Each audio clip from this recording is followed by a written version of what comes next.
A quick one before our live stream starts. If you're not already subscribed to our YouTube channel, we go live there every day trading the markets, covering world news, and talking through setups in real time. Hit subscribe so you don't miss the next session. Still doom scrolling? Brain rot taking over? You'll focus tomorrow, right?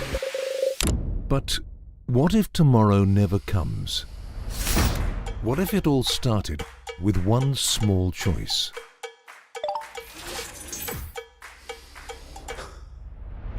The world won't wait for you. Opportunity is moving right now. One decision is all it takes to shift your momentum. Fuel your mind and watch possibilities open up. Small wins stack up, focus sharpens, growth begins. Everything changes the moment you focus. Lock in and make the switch today. Bring your ambition into focus.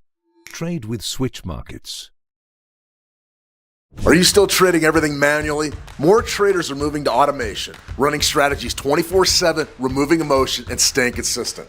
Now with Switch Markets, you've got the tools to build and run your own automated trading systems, so your strategy delivers even when you're asleep. Meet Switch Markets, a broker for ambitious people who want to trade the financial markets. You mean that I can trade things like Forex, stocks, even gold with you? Yes, you can even trade the coffee bean market with us. What about digital currencies? Can I trade them too? Absolutely. Maybe now's your time to get in. Oh, and are you regulated? Yes, we are. And how easy is it to deposit and withdraw? Will you charge me any fees? It's easy. Deposit and withdraw instantly. Nice and simple. And unlike that guy, we won't grab any fees from you. Do you have a low spread trading account? We certainly do. Pick from our zero commission or our low spreads account. It's up to you. Okay then, what makes you so different from every other broker out there? Our 5-star rated real human customer support and our perks package worth thousands. No other broker can beat it. So, who did you say you were again? Switch to success. Trade with Switch Markets. Getting started in trading shouldn't be complicated. You can open an account, get set up, and be ready to go pretty quickly. Now, if you've been thinking about it, take a look. Click the link in the description below. You can even start with a free demo account. In trading, like climbing, the hardest step is to pause, hold, and trust your position. Ambition pulls you forward. Focus keeps you steady. Together, they take you higher. Bring your ambition into focus. Switch Markets. Already trading with another broker? Fair enough. But if you haven't looked around lately, you might be missing out. Now, Switch Markets is picking up awards, offering tools most brokers don't, and their support actually shows up. It might be time for you to switch to Switch Markets. Click the link in the description below to get started today. Discipline starts before the first punch is thrown. Focus sharpens in silence. Repetition builds control. Every movement prepares you for the fight ahead. Trading isn't luck. It's preparation. It's grit. Your fight is won long before the bell even rings. Champions trade with Switch Markets. It's time to bring your ambition into focus. Are you still with the same broker? Now, there are better options out there. There's more tools, better support, and a platform built for traders. It's time that you demand more from your broker. Take a look at Switch Markets.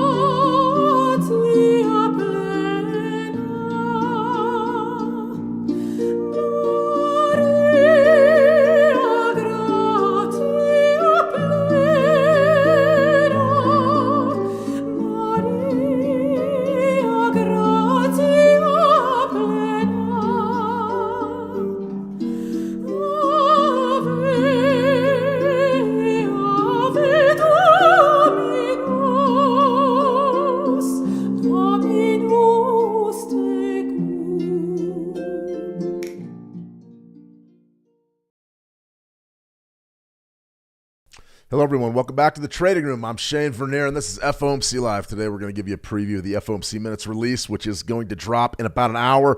We're going to look at all the biggest markets. Right now, the movers and shakers are commodities. And let's get out to our 9 EMA strategy here relatively briefly. I would like to execute a trade, and right there you can see on our WTI 1-minute chart, we have an opportunity to get a buy here. 9 EMA trading strategy. You can access our strategy pack over at switchmarkets.com. It's got everything you need for to get up and running with this strategy relatively quickly. Let's go ahead and just make a real nice scalp out of this. A lot of volatility right now in the crude oil market. This would be a situation where we're taking a 1-minute bid in this WTI, and we're starting to really see a little bit of that bullish price action. It's always the biggest thing you always have to do when you're trading a strategy like this, especially as tight as a 1-minute 9 EMA with RSI confirmation.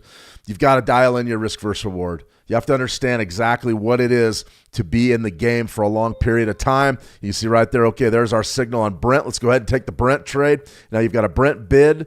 You've got a profit target just up above there. You got a stop loss. We could play it really tight, or we could give it a little bit of room. Realistically, it's up to us. Let's go ahead and just play this one really super tight. I want to make a nice tight scalp. If we get good price action to the bull, that's fine. If we don't, that's fine too. Interesting day, though. We're fighting just a juggernaut of a downtrend for the oil markets, off big today. A lot of people believe that the war in Iran may be winding down. I believe it's going to fire up relatively soon. We've got a few events out there that we do have to cover on the news front that are really big, and they're breaking news items. We're going to get to the FOMC minutes. We've got about an hour before that's released. I'm going to go through and show you pretty much exactly what we need to be looking for in the last FOMC minutes release of the J-Powell era of the United States Federal Reserve. Getting ready to turn the page to Kevin Warsh, and I think it's going to be a fascinating dynamic to see Warsh come in amid a Fed that is deeply conflicted and really struggling to figure out which way they can get control of inflation without tanking the U.S. economy, given the Iran war and the energy pressure that's being placed on everything. There were some really big things that have happened here in the last 24 hours, last 18 hours, that one of them is very symbolic. We don't know exactly what's happened just yet, and the other one is going to be something that we did not think was the case from the Iran war, but we saw an official Pentagon report out that told us that the Iranian damage to U.S. air assets was a little bit more significant than we thought. And I'm going to go ahead and show you some of that because I want to really set the stage for what we're going into for late May and June trade. In my view, it really does look like the war is going to be starting up again here relatively soon. Whether it's this week or next week, I just don't know. I'm not an insider, but we are seeing signs. We are seeing clues that maybe, just maybe, this thing's going to kick off again in relatively short order. So you can see right there, you can see we went right down to our stop loss, did not get filled on our stop loss. Let's go ahead and just make this worth our time if we do get a bullish bump here out of that Brent crude trade, but still sort of on life support here. Market's flatlined. Very difficult to go against a strong intraday trend using something like the 9 EMA, especially on a 1-minute chart. This is one of those where we're either right or we're wrong, and right now you can start to see these trades sort of play out. Down a little bit, the market's really flat. What you want to see is big bullish price action when you're taking a 1-minute trade like this. You want to see it spike in your direction and give you a real chance to get in on some bullish momentum, and right now we're just not seeing it. We're probably going to get swept out. So I want to say hi to everybody out there in YouTube land. It's good to see you, Kelvin. Today I made some good profit. This week's all about showing myself I could trade, and then next week I want to start a live account. It's fantastic, Kelvin. When it comes time to start a live account, pretty much know what I'm going to say. I'm going to direct you on over to Switch Markets, then get you set up with a lot, especially if you're just starting out. They have those bonuses that could really help you boost your purchasing power. Get you up and running with maybe a little more liquidity, maximize your capital efficiency, as they say in the markets. Jason Max, peace, Jason. How are you? T Marina, happy hump day. T, good to see you. Ralph H over in the How to Trade community. Ralph H, Tuku, Andrea Garwal, Dave Zappel. Good to see everybody back. If you guys have any questions at all, be sure to ask. And look at this oil trade back from the dead. Right, this is one of those. Fighting a stiff trend, I would say we have probably a less than average chance of winning. However, as long as our risk versus rewards dialed in, 1 to 3% of your account balance on any given trade, I will give you a max of 5 to 7%. If you go 7%, don't tell anybody because that's a heavy risk on just one trade. But if you're at 5%, I would probably look the other way and let you trade at 5% risk. That's a lot of risk. You can't lose too many in a row trading 5%, but sometimes if you have a small account to make it worth your while, maybe 5% is the way to go. All right, so we do want to get started with a few news events that, they're fascinating. Massive explosion after vehicle catches fire near New York's Wall Street. This was right outside of the Wall Street Bull. You guys know the charging bull, sort of the epic, the iconic bulls on Wall Street. This car exploded Wednesday near Wall Street after catching fire in lower Manhattan, sending a thick black smoke into the air close to one of New York's busiest financial and tourist areas. I have never heard of a car exploding on Wall Street. Now, maybe it happens a lot, but holy cow. I'm one of those people that's not going to spend a lot of your time on conspiracies. I'm not going to do it, but we have seen some things develop here in the last several weeks that really have caught my eye. The biggest one of which, there was an explosive device, an IED, found on a dam in Alabama. And the sophistication of the device was what blew everybody away. It was supposedly a grenade device, and it was remote control. Boy, I'll tell you what, that type of thing against a soft target like a water supply is big, and it has me questioning all of these events with real skepticism. So a car exploded Wednesday after catching fire in lower Manhattan, and it was near the bull. It was near the charging bull on Wall Street. So I don't really know. I don't really know what to say about this. We're going to find out if it was, in fact, an explosive device in the car. Cars don't typically explode when they're parked. If there was a crash, that's one thing, but we're watching all this stuff really closely, especially that being a time of war against Iran as well. Here's the other story that I want to cover, then we're going to dive into our FOMC minutes. 42 aircraft lost or damaged in Operation Epic Fury. Congressional reports say this just broke today, not too long ago, earlier this morning. 42 military aircraft have been damaged or lost. Here are the big ones, though, and this is sort of fascinating stuff. 3 F-15E Strike Eagle fighters were shot down over Kuwait, friendly fire, so that would be blue-on-blue incidents, okay. 5 KC-135 refueling tankers were parked. Those were blown up. I think we remember that event. This is the one that really blows my hair back. 1 F-35A Lightning II fighter aircraft damaged by Iranian ground fire. Those things are supposed to be untouchable. The F-35, to hit those from the ground means that maybe Iran has some capabilities that we don't know about on the ground. This is starting to turn into a real sticky situation. It's something that I don't think is going to be over anytime soon. Maybe it is, maybe it isn't. I think you're going to see a resumption of hostilities here relatively soon. 1 E-3 Sentry aircraft damaged while parked on an unprotected taxiway. You remember that? That was the big intelligence plane. The E-3 was like $1 billion or something, and they lost it. And 1 MQ-4C Triton drone, which reportedly crashed in a mishap. So a lot of this stuff's to be expected in a large-term militarization operation like Epic Fury. But what I'm saying right here is that we're finding out more and more and more about things all the time. And that's the first I've heard about 42 aircraft being damaged or lost. The one that I was really interested in was the F-35 that was shot down by ground fire. I didn't even know that was possible. Apparently it is. So we're watching all these news cycles and all these news stories very closely. The big one for today is going to be your FOMC minutes. We're going to go ahead and I'm going to give you the AI write-up. It seems like everybody's using AI these days. We're going to do it as well, just because it's going to give us a nice, clear, concise, complete look at what exactly happened at the last meeting. Okay, the last meeting were released on May 20th. The committee maintained the federal funds target rate. The record revealed a heavily split committee, 4 dissents. Okay, well, it hasn't been released just yet. But the big thing you got to remember about the April meeting is, yes, 8-4 vote on holding the target rate at 3.5 to 3.75%. Dissenters, 1 member voted for an immediate rate cut. We have no idea how you can justify a rate cut given these inflation rates. And then also 3 members dissented over the continued inclusion of easing bias language in the official statement. So, to me, when we're looking at things like this is what it's all about. Divisions awaiting wash to be on display in the Fed's minute release. This is what it's all about. We want to know exactly what the FOMC is thinking from a broader picture, from a broader perspective before the new Fed chairman gets in there. So when we look at Fed policymakers split over inflation risks and future rate cuts, April meeting saw 4 dissents, the most since 1992, over policy direction. Market and economist expectations shift toward no rate cuts and see some possible hikes.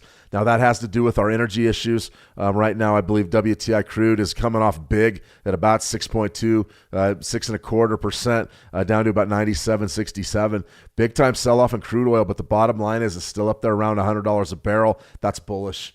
that's really, really bullish. And to say that it's not bullish is it's just not correct. That's not accurate. So when we look at something like this and we say, okay, it's a bunch of paragraphs and words and things, think about what's going on in that boardroom.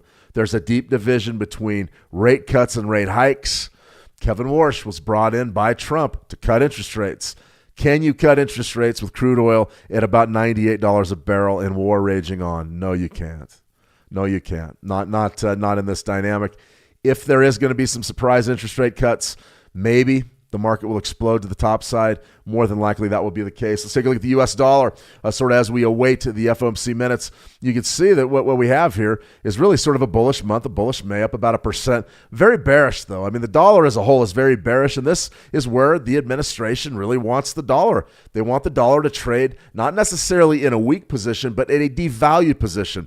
At 110, somewhere up in here, against the majors, it's really difficult to do anything in the export sector. It puts an incredible lid on your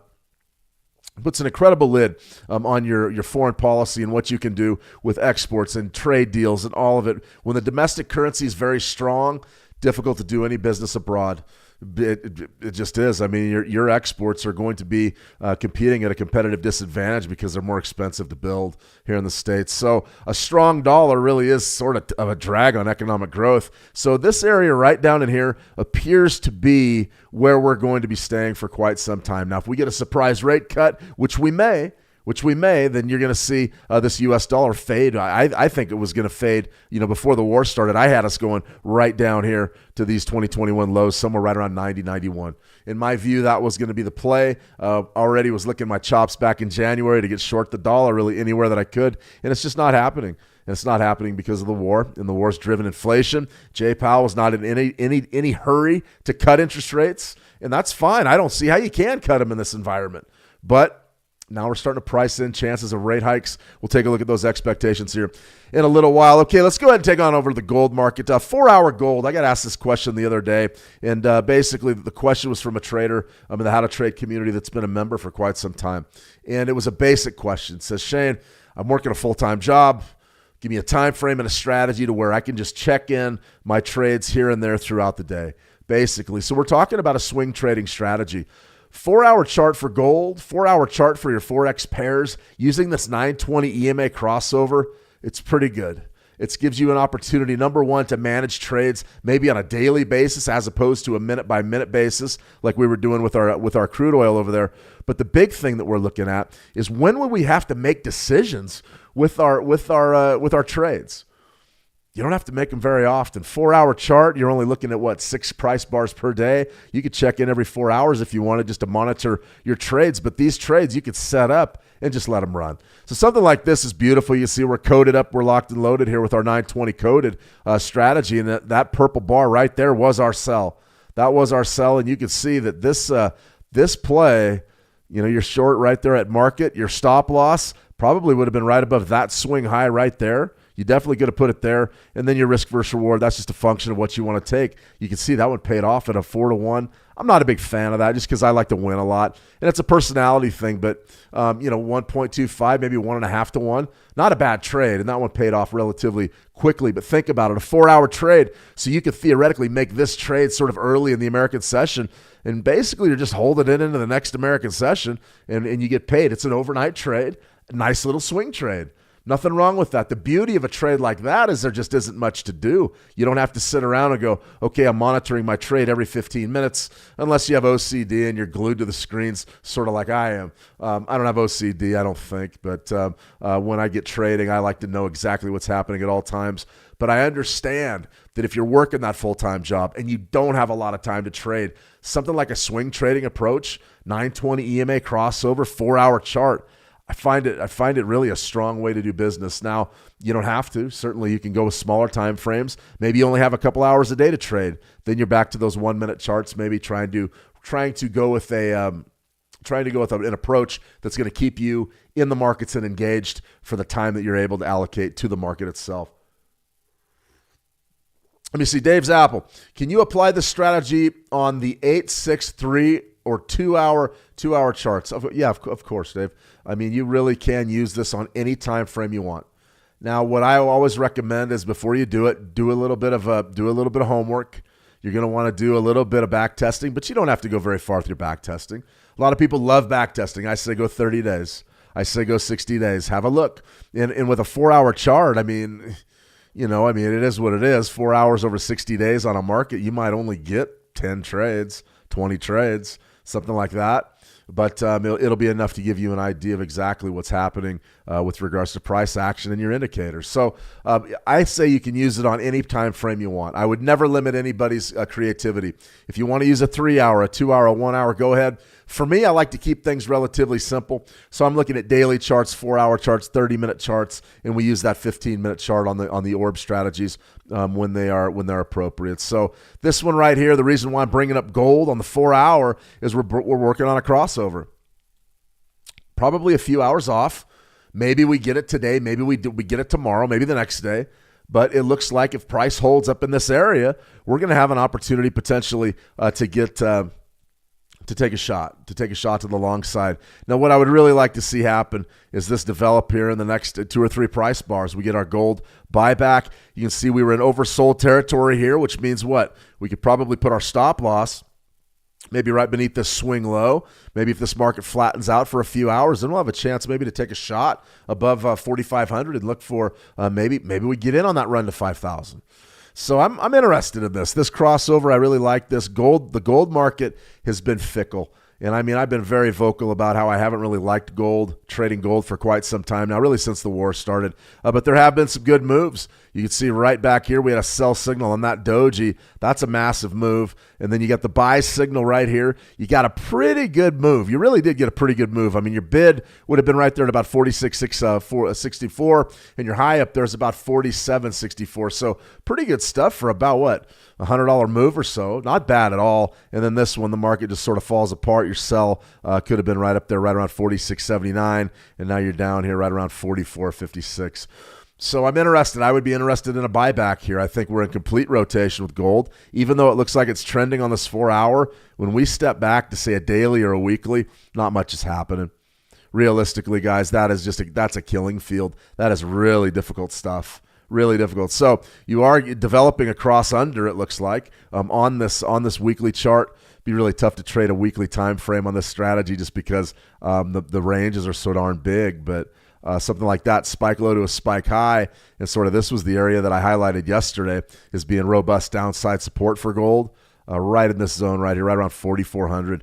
I think you got a pretty good opportunity there to make a little bit of money if we do get a chance to buy 4,400s. We were close earlier. I mean, we really were close. This low was right down there, about 44.53. So we were only about $50 away. I like that 4,400 area. Probably look for a trade idea and a potential buying setup from down there if we do sell off. But until then, if I'm looking at short-term price action, I'm looking at that 4-hour saying, yeah, we might actually get a 4-hour crossover trade. Now, here's the beauty of this strategy. If you want to dial it down to, say, a 30-minute chart, there you are. You're already long. And that area right there, pretty good trade. Got a little bit chaotic earlier today, and then you got the big rally. So, I mean, you can't really argue with that not being a profitable setup, profitable trade. Pretty good stuff. All right, let's go get the bad news on our 1-minute trades. Typically, these are always a challenge to get, but you can see we got swept out on both accounts, and that's why you always watch your risk. Always watch your risk. We had nice, good initial price action, and now the market's falling apart. Remember, your first loss is your best loss. Now, this is spot WTI and spot Brent. These are CFDs offered by Switch Markets, and you can see right in here, we're getting down to that 100 level here in the spot market. So this is a significant sell-off today of about 7%. No question about it. WTI crude in a free fall intraday. A lot going on, really a lot going on here in these markets. Let's go ahead and see if we can sniper the bottom again here. We're back into oversold territory. So if we do get crossovers back above that 9 EMA, we can certainly take a shot at it. Just remember, we're fighting a hellacious trend. So if we do take the shot at it, we're going to be watching our risk closely like we just did. Always tough fighting trends with these short-term time frames, guys. Remember that.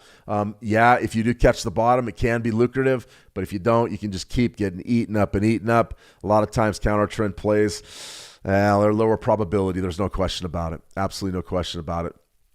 Let me see. Babgees, the market ripped my trades apart today. Well, that's no good. ripped them apart. That's pretty much what happened to that WTI and Brent play right there. We're going to hit it again here in a minute, but fighting a trend like that, I probably should make a video saying, hey, watch trends. Stiff trends, watch them.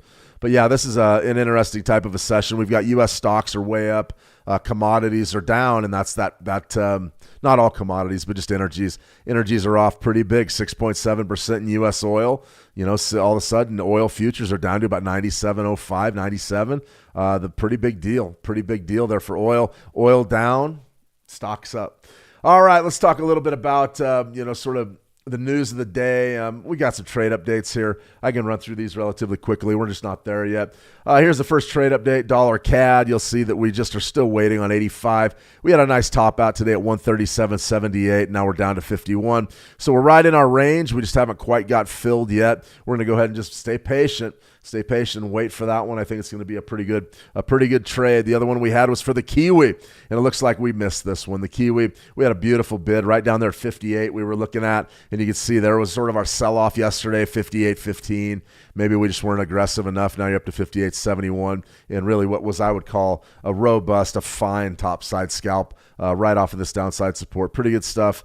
We just didn't quite get that hard test of 58. Now, I'm going to go ahead and keep it on, and we'll see if we get it maybe a little bit later in the week. But as far as I'm concerned, we probably missed that entry.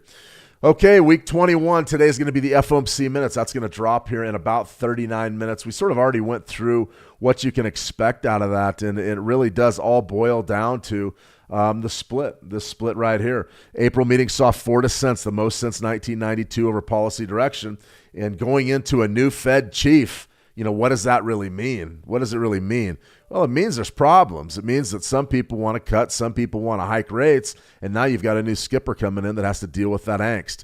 So I think that it's going to be a challenge to figure out what the Fed's going to do, probably at least for one or two meetings. All right, here's some of the news of the day, and we got a couple of questions here. CPI out of the UK. We're going to go ahead and look at that Great Britain pound USD here in just a second, but pretty good level, pretty good support level we hit last week. But CPI out of the UK, we're watching these trends. We saw Canadian CPI come in, actually fell towards the 2% objective, as opposed to what's happening here in the United States, where we've just seen an explosion of CPI and PPI and anything else you want to talk about that deals with inflation. But this CPI number right here, you've got 2.8% down from 3.3 previously and beneath expectations. So on a yearly basis, the UK CPI isn't looking too shabby. You've also got the raw index data. You'll notice that that's up. That's pretty much par for the course with those index data points. But core CPI, 0.7%, beneath 0.8%, and above 0.4%. So not necessarily a horrible number. Up a little bit, but not as much as was expected. So the core CPI figures still growing just a little bit. Over in the United States, the MBA 30-year mortgage rate, something I watch every week, 6.56%. We're headed back to 7, it looks like. So we're going to get back to that, stick a pin in it. Let's take another shot. I know I'm moving fast, but if you're scalping, you got to move fast. Let's go and send them. All right, we're playing against the trend. So what I want to do is we're going to be really tight. Really tight. We're just looking for a bump here, and if we don't get it, we don't get it. You see right there, I'm going right beneath the signal bar. We've already got swept out of one trade today. Let's see if we maybe can get this one. Once again, we're fighting a stiff trend, and we're trying to buy a bottom. Give that a little bit more room to work, but not much. If this thing starts going against us, I want to get the hell out of there. All right, right there. I feel pretty good about that stop loss. And let's go ahead and shoot for just a little bit more to the top side. So what's happening right here, basically we're seeing a little bit of compression on the spot market right around 101. So we saw sort of a bounce off of 150 back up to 101. Is that area going to be resistance or support? Well, right now it's acting as resistance. If we can get some bids above 101 right here, we're probably going to get paid off. Now, fighting a trend like this, though, typically all the round numbers to the top side. All the round numbers to the top side work as resistance. And look at, it's just the way price action works, guys. Take a good look at what's happening right there. Right there. Look at where we're at, 100, 196. Okay, there's 101 print. Do we get any leverage? Do we get any mojo above 101? The sellers are defending it because why? You're in a stiff downtrend of about 7%. It doesn't mean this trade can't win, but it means that's where the battle is. Okay, now we're at 101, 105. Okay, there's the pop. If we don't get paid off right now, we're probably in trouble. We need to get a little bit more of a pop. We got it right up to about 101.09. That pop across the board should have filled us up a little bit, and we didn't get filled. So what's happening with our trade? All right, we got our pop above 101. Price action starting to really act favorably on us. But take a look at what's happened here. The last, 5 or 6 price bars, they've all been positive. Can this market sustain this type of action moving forward against this stiff of a trend? Our odds are, the longer we're in there fighting this trend on a scalp, probably the worse our odds are over the long run. Now, we're in this trade. We've got it built. We're going to let it play out. That's just the way it is. We're going to fall back on maybe our take profit being conservative enough to give us a chance to win this thing. Maybe we should move our take profit up a little bit and expect a top side pop. Okay, right there. That was a good pop. We got filled up and won the trades. However, when you're going against a stiff trend like this, I would much rather take small losses than sit around waiting for this thing to reverse and maybe buy the bottom. Now, long term, going into today's close, I'm definitely going to be bullish crude oil, no question about it. We've placed those point of control trades how many times this week? Both of them cashed. The one yesterday blew up and hit our profit target up at 104.50. I mean, so those trades have been cashed towards the end of the day. Do I want to hold this trade, though, on a 1 minute? You know, you can, but just remember that if that's your strategy and you're going with those 1 to 2, 1 to 3, 1 to 4 risk versus rewards, you're going to lose a lot of trades. And if you lose a bunch of trades in a row, the drawdown and the damage done to your account can be absolutely brutal. Absolutely brutal. But still, decent trade right there. We won both of those. Those were very tight scalps. And as you can see, we took a bigger loss up here and a smaller gain down here. It's really tough to make a living doing that over the long haul. Interesting stuff, though. What I would love to do is maybe get this thing to top out a little bit and then give us a sell. Then we could take a shot, maybe to late day sell where this trend continues or trades down toward the bottom of the daily value area. Okay, let's see. Gold. Yeah, I already covered gold. Well, we can scalp some gold here in a second, though. That's for sure. We got a couple questions. I'm a little bit behind here. So the NBA 30-year mortgage rates are up. You'll see the mortgage applications are down. That's not a good sign for this time of year in the United States. I think you're going to have an interesting year in real estate if the Iran war continues. No question about it. And then crude oil inventories, that really was the big story today. Crude oil inventories down 7.8 million barrels in what was just a downside route. So U.S. commercial crude oil inventories, excluding those in the Strategic Petroleum Reserve, decreased 7.9 million barrels from the previous week. At 445.0 million, U.S. crude oil inventories are about 2% below the 5-year average for this time of year. Something to remember, 2% below the 5-year average. The 5-year average has been dismal.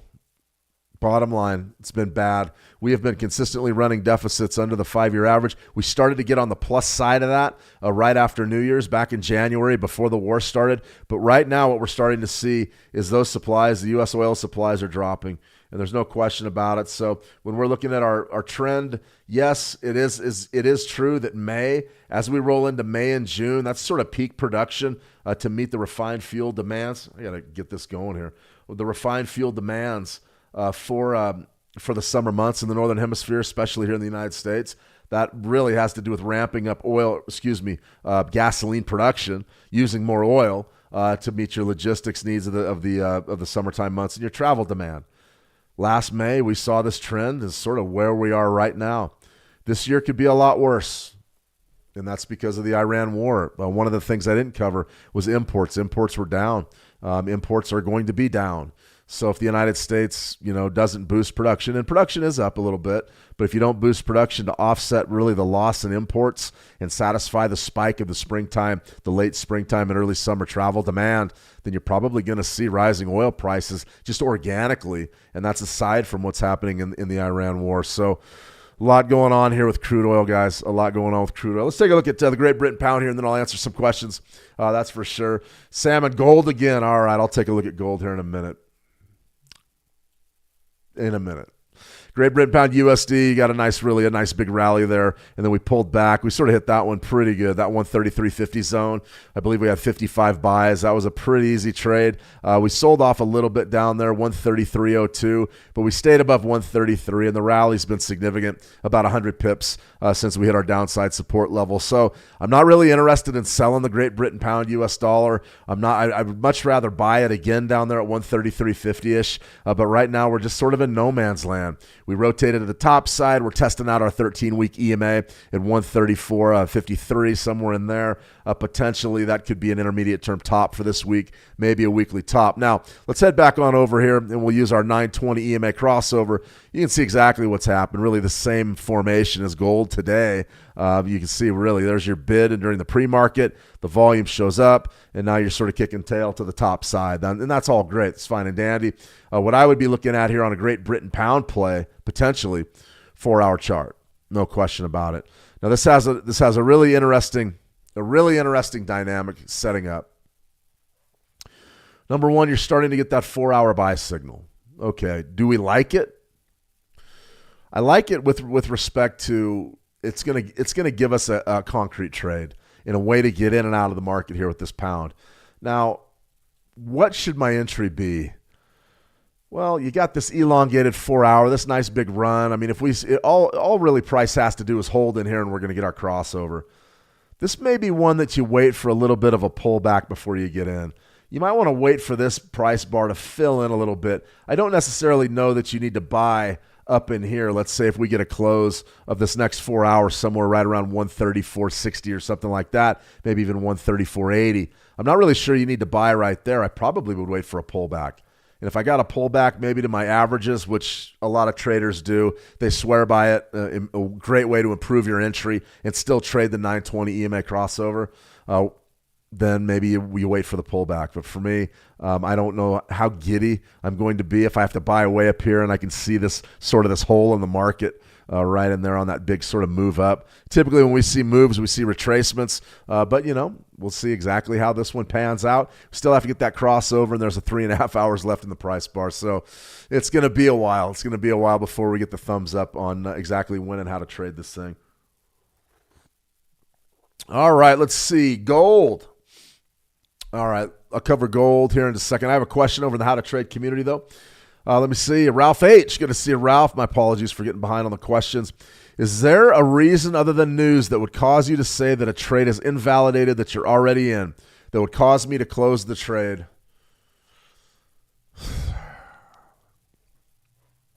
If we're tick scalping, yeah. If the markets aren't behaving, if I jump in and let's say I buy, like let's just give you a quick example. Let's say I'm over. We go to U.S. oil, and I go to my oil futures.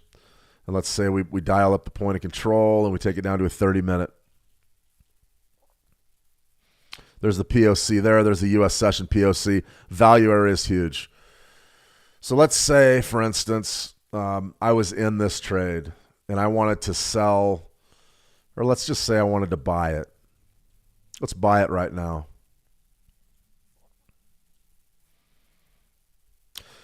If I'm going to get into this trade and I'm looking for immediate positive price action, I say, okay, I like my timing right now. Let's go ahead and buy market. What could get me out of the trade right now? Negative price action. Get me out of it fast. So let's say I'm in this. I'm saying, okay, I'm looking for this trade to rotate up. Now we're starting to rotate beneath 50. Let's say 97.50 was my linchpin, sort of where I wanted to be. Then if the price breaks against me, I'm just going to get out. That would be a case where price action would just get me out of the trade without any news. That would invalidate it. But this is a very tight tick scalp. It's a tick scalp. So if we're making a trade like, let's say, this Great Britain pound trade, really not much going to get me out of it. Let's say we build our long, just to sort of give you an example. Let's say we get our bid there. I know exactly where my stop loss is, right beneath that swing low, and I know where my target is. Let's say it's right up here towards the top of this market structure, something like that. That's my trade. That's my trade. Once the trade is set up, I don't really want to go too deep down the rabbit hole of messing with it. If it's a strategy trade, a 920 strategy or something like that, I just want the money. I just want the money. And the reason why I would set this up and why I say I want the money is because I don't know what's going to happen in this world. It's called systemic risk. We're exposed. As soon as we're long in anything, we're exposed. Anything can happen to our trade. And what we have to realize is that as long as our stop loss is legit and our profit target's legit, then we got a chance. So not much would scare me out of a structured trade like this. Now, let's go back to my crude oil trade. Now, all of a sudden, I'm up $1.40. I'm up $140. We just took the trade. Pretty good buy right at 53. Okay, I'm out. I'm out right now. What would have got me out of that trade? price action and the way it unfolded. Let's say price goes against me immediately. I'm gone. I have no desire to wait around for it. But this, on the other hand, this trade, it went positive for me, and it went positive fast. That also got me out of the market. So for me, it's sort of a rule of thumb, especially when I'm tick scalping and we're getting into the market and we're waiting. We're trying to hit the timing of it perfect. If the market goes against me, I'm gone. If the market goes in my favor, I'm taking the money and I'm moving. But that's just with tick scalping. A strategic approach like this, where my trade's already built, I'm going to leave it alone. Now, there's some other things we need to consider. How about this trade right here we sort of been promoting on the dollar CAD? Let's say we get this short. All right, let's say it goes up and it gets this short and we're holding it for maybe a bigger gain. Maybe we take a position or a swing trade, and then your news event comes in. Let's say all of a sudden, the Iran war's over. The United States leaves unequivocally. Let's say that the Iran war kicks off or there's big-time news events developing around the world.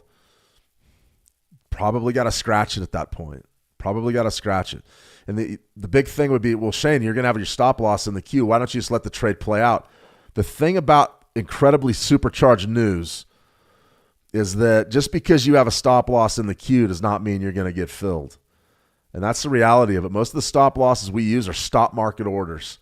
And what a stop market order is as soon as it's touched, it fills you at the best available price. Well, unfortunately, that may not be a good price for us. So that, as soon as, let's say I was holding shorts here in this US dollar, Canadian dollar trade, and I'd say, okay, I really like my situation here. Oh, what's going across the news line here? Oh, no. I mean, we've seen escalations. Maybe a boat's getting sunk in the Strait of Hormuz. I'm probably going to bail on it because of the correlation to crude oil and the ability for volatility to really just send this market anywhere. So I hope that answers your question a little bit, Ralph. It's a great question. Price action would invalidate a tick scalp. But as far as something like this, we're just going to let it roll. I would let it roll. You could say, does the news argument hold with this as well? I'd say, yeah, probably. But what kind of news would really shake up the Great Britain pound US dollar? I wouldn't feel too bad about anything, really. But if WTI crude, something like this, I mean, take a look at this. This is down to 97.36. We were just up at 97.70. Probably a pretty good idea to take the money there. I don't know. A lot going on. It just depends on how you want to manage your trades. For me, I'm pretty aggressive. That's for sure. All right, let's take a look at gold. All right, gold is this was the trade that we were scouting earlier. I'm looking at a 4-hour, potentially a crossover developing here. This down here, though, this weekly level is one that I really like. 62% down there, right around 4,400. Somewhere in that zone, that's maximum. I mean, that's fantastic. Optimal support. That's what I would say. That's some great support down there. So I'd be looking to bid 4,400s. And, a lot of folks are going to say, you're never going to get there. You're never going to get there. I'd say, well, we were printing 44.53 earlier today. We were right down there. We could easily get that by the end of the week. Easily. As far as how would I be trading gold right now, right this minute? Well, let's go ahead and take a look. I have been known to trade some gold futures. That's one of my favorite markets.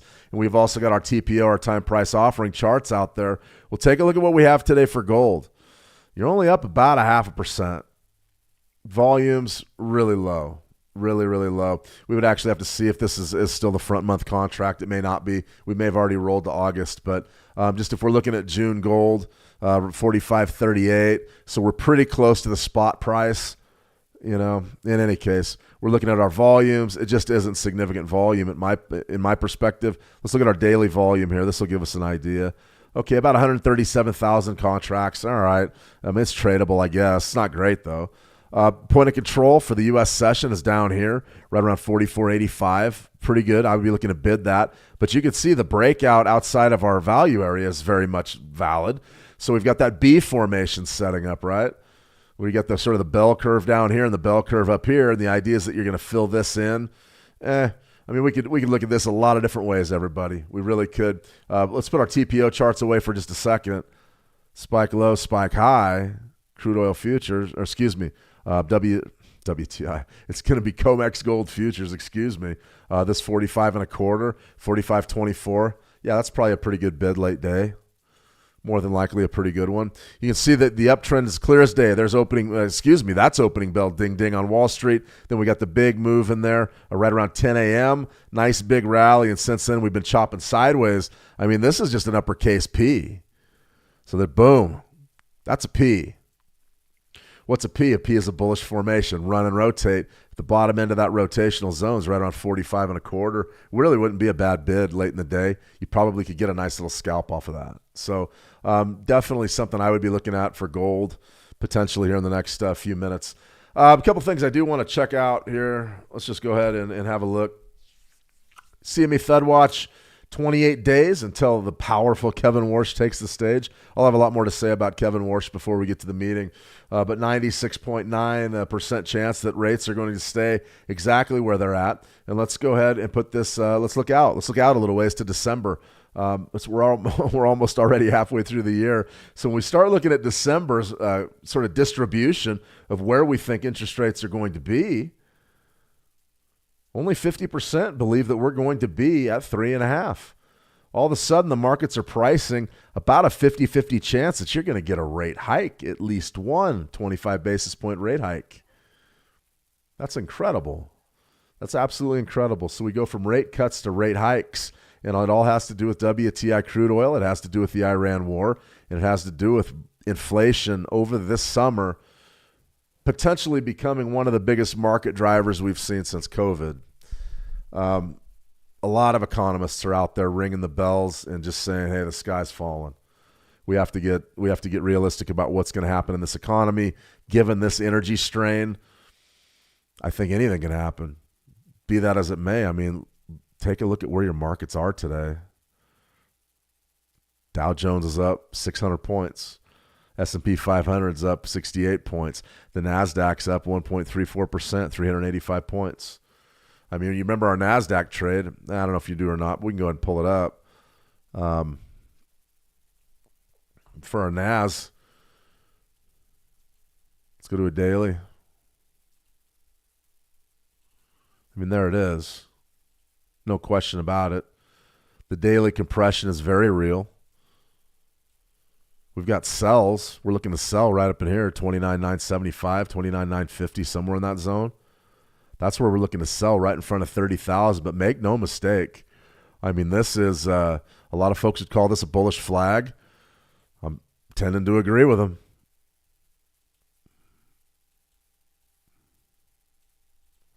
The longer that we trade and compressed in front of 30,000, the greater chance we have to really blow the top off of 30,000. For me, I don't believe we're there yet. I think that we're still got enough distance, and we're I mean, this market's elongated. It's called a stretched market. Definitely trending, no question. Nice pullback here right to our 13-day EMA, which is right there at 28,612, and then we've rallied big time off of that, and now it looks like we're going to go up and have a look at 30,000. There's no real reason for it. I mean, take a look at our interest rate expectations. We're starting to price in a rate hike by the end of the year. If that's the case, how are we going to justify the NASDAQ at this level, the NAS 100? Blows me away. Absolutely blows me away. This is one of those markets where we just sort of look at it and go, these things have a mind of their own. The bulls are in control. Bulls on parade. No question about it. That's for sure. Let me see Gordon Williams. Good to see you, Gordon. All right. Yeah, I mean, we've already, let's see. Eli, any tips for NVIDIA's options trade? No, not really. I mean, when you start, if you look at that NAS that we just looked at, it does look like tech's getting ready to make another leg higher. So take a look at NVIDIA. You know, you've got this epic rally and then this pullback. I mean, it's pretty good symmetry, really. Spike low here. Pull back. Where'd you fail at? 38%. Very bullish. I mean, extremely bullish. So if you were looking for a big move, you know, options is all about grabbing a big move when no one else thinks you're going to get one, either to the bull or to the bear. What could bring a NVIDIA sell-off on? Nothing. I mean, really, what's going to bring it on? A lack of chips? Remember that we made a video not too long ago, the problem with helium in the Strait of Hormuz. And that did nothing to hamper big tech. As far as earnings, NVIDIA earnings take it past 30,000. Yeah, was it NVIDIA earnings today, isn't it? Or today or tomorrow? There's the minutes, housing starts. I don't know. In any case, when you're starting to talk about the different prospects for NVIDIA, I mean, the sky's the limit. I just don't think earnings are going to matter in the long term. We're just knee deep in the AI boom. I've talked a lot about AI. Everybody's talking about AI right now, and it's going to go higher. There's no question. So what's NVIDIA worth in a world that's dominated by AI? It's one of the biggest players. It'll be one of the biggest semiconductors players in the world by far. I mean, it's going to be the guy, the player. What I'm saying is there's just no rules. The problem with the question about options is that we have to time the move perfectly, and how do we do that? I mean, looking back in here, we would have loved to have snapped up some NVIDIA back in December of 2021, huh? I'd say. You're looking at, what, a 200x payoff, something like that? So now we're pushing all-time highs. Clearly the rules don't matter. I would look at a historical chart like this and say, okay, what was big here? 100? Not really. 100's right here, right? Went up, got a little bit of compression, broke, and then that 100 was support. Everybody was buying hundreds. They weren't selling them. Now you're up here. How about 200? What was behavior around 200? A little bit different. A lot of sellers here at 200. Compression, and now we broke above 200. I mean, what do you think? 250? 275? 300? There's no reason to believe it won't go there. When? That's the problem with options. That's the problem with options. I mean, you know, when we start talking about where would I like to buy from, I mean, I can give you an investment play. I can't give you investment advice, but I can give you an investment play. You remember the video we put out a long time ago on howtotrade.com, rally, base, rally, rally, base, rally. This base area, somewhere right in there, about right around 180. It'd be tough to miss. It would be tough to lose money getting an entry somewhere in here. But as far as what could we do with an options, you could try to you could wait for a big run to 250, 275, or 3, and then maybe get some put options going, and then just bet that you're going to get a pullback for a week, maybe 5 days or a week. But I would have to see a test of those levels first, and maybe a daily doji or an inverted hammer or something, and put on a real short term. Buy some short-term puts. But other than that, I mean, options are trouble, man. I mean, if you're good at them, God bless you. But I have very little experience trading options because of the timing. I just as soon get in there and work directly with price action. That's sort of what I like to do, as opposed to try to predict when something's going to happen. Yeah, it's not advice. No, Eli, I don't give advice. Don't say nice advice. I don't give advice. We're not signal providers and we're not financial advisors. Let me see. Babjees, won't NVIDIA earnings take it past 30,000 if it has positive earnings? Yeah, I mean, NVIDIA is really running the NASDAQ, but right now we're trading at 29,205. I would be surprised if NVIDIA's earnings jammed at another 800 points. I really would, but anything can happen. It's the NASDAQ. I would actually like to see a challenge of 30,000 on positive earnings. That would be great because a lot of that would be artificial price action. A lot of folks piling on, take a shot at 30. Maybe tomorrow reality sets in and then you get your pullback and we're in and out before anybody knows we were there. So that's exactly right. All right, let's see. Explain important points about the FOMC meeting today. You know, basically it's this. How does the Fed impact the Forex? If it's dovish, it's bearish for the USD. If it's hawkish, it's bullish. What you're going to see today is going to be a division. There's going to be a lot of dialogue in there. Remember, it's not going to spike the markets right away. You're going to have to wait for the media to sort of interpret what the minutes said. I dropped the link in the live chat there. Feel free to check that out if you want to check it out, the exact statement live. But when we talk about what the FOMC minutes is, it's going to be, number one, it's a press release. I know that's obvious, but you're going to have to read it, and the media is going to have to read it, and they're going to have to figure things out for themselves, or they're going to have to run it through the AI real quick and try to figure out what it says. To me, it's not going to mean a whole heck of a lot because Jerome Powell is gone. We know there's a division in that boardroom. We talked about the division in the vote. There was one person voted for a rate cut. I don't know who did that. And then there was, two or four that wanted rate hikes. It was the most divided that the boardroom's been since 1992. So all of that's not going to mean much when the new Fed chief comes into town. And that's going to happen in June. So to me, you can read whatever you want to read out of these FOMC minutes. I wouldn't get too carried away with them. But just remember, dovish sentiment's going to be bearish for the USD. Hawkish is going to be bullish. More than likely today, you're going to see bullish. You're probably going to see bullish because of the the energy. What's the pressure being put on the energy markets is going to be huge. And then also the idea of a resumption of the Iran war potentially driving some bids to the dollar is also going to be huge as well. So if you guys tuned in for the last FOMC Live, I sort of just sat there and said, this means absolutely nothing. In my view, today's minutes mean nothing. We want to see the dynamic of that boardroom once Warsh has been seated and once he sort of assumes control of it. And we want to see the attitude of the Fed moving forward after June. In my opinion, right now, it means very little. It means very, very little. Just my 2 cents. So I hope that helps you a little bit understanding what's coming. Let me see. NVIDIA post results. Nah, I don't think so. Not yet. They'd probably do it after market, wouldn't they? Yeah, I mean, these are, let me see, ahead of NVIDIA earnings.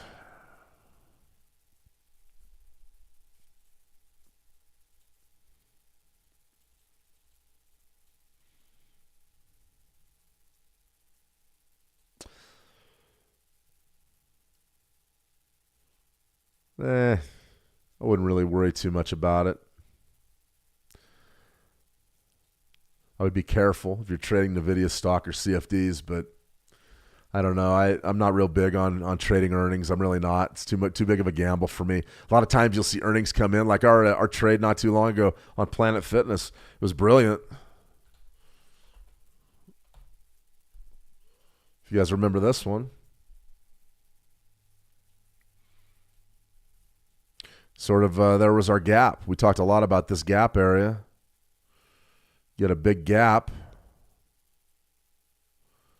right there. We knew we had a very good chance of trading at least 50 from this bid down in here. We said that gap's going to get filled in. It got filled in. But take a look at the earnings right here. Earnings came out for Planet Fitness. They had a top side and a bottom side beat by 17.6% and 13%, but something was said in the call that did not go over well with investors, and you saw the major crash and now the buyback. That stuff like that is why I don't like trading earnings. I would much rather see NVIDIA develop a gap, and then we can attack that gap. And then we have real high probability trades of nailing this. I mean, this trade right in here, we were talking about bidding right on that next open, which is 42.52. You're already up. You had a high of 55. I mean, you're grabbing a nice 25% gain in just over a week. That kind of stuff is how you really nail stock trading. As far as options and things, I'll leave that to people that are much smarter than me. How's that? All right, everybody, I'm going to go ahead and sign off for now. You've got the FOMC minutes. They're going to drop in 8 minutes. I would cover it live, but honestly, there's no press conference. There's nobody talking. All it is going to be is just a piece of paper. Everybody's going to read it, and they're going to draw their own conclusions. What is important about the FOMC minutes is that you see a situation where it's interpreted, and the media is going to drive price action. They will. The headlines will drive price action. So that's something that you're definitely going to want to be aware of.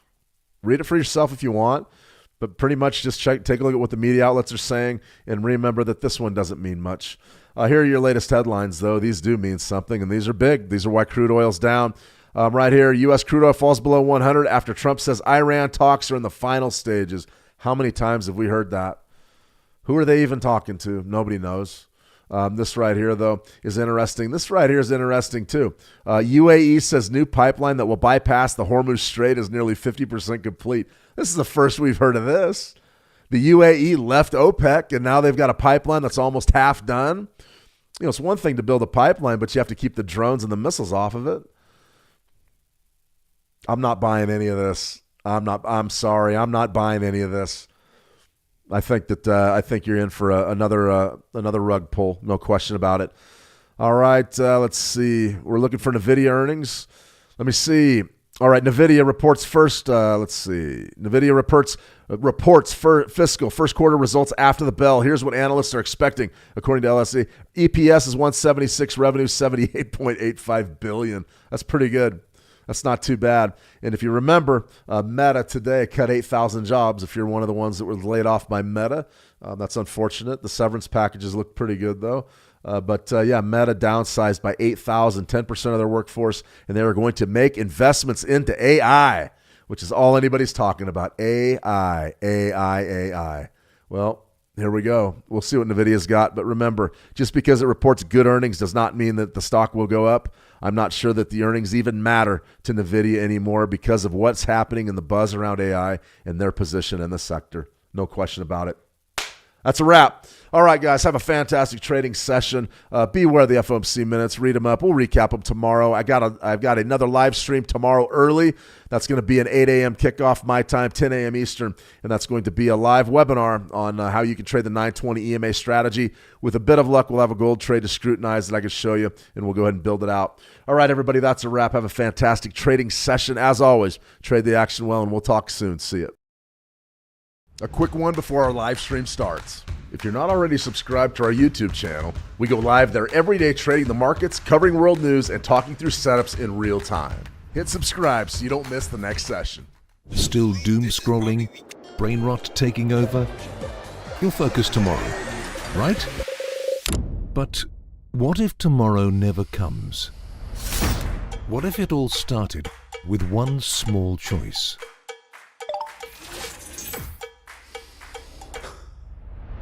The world won't wait for you.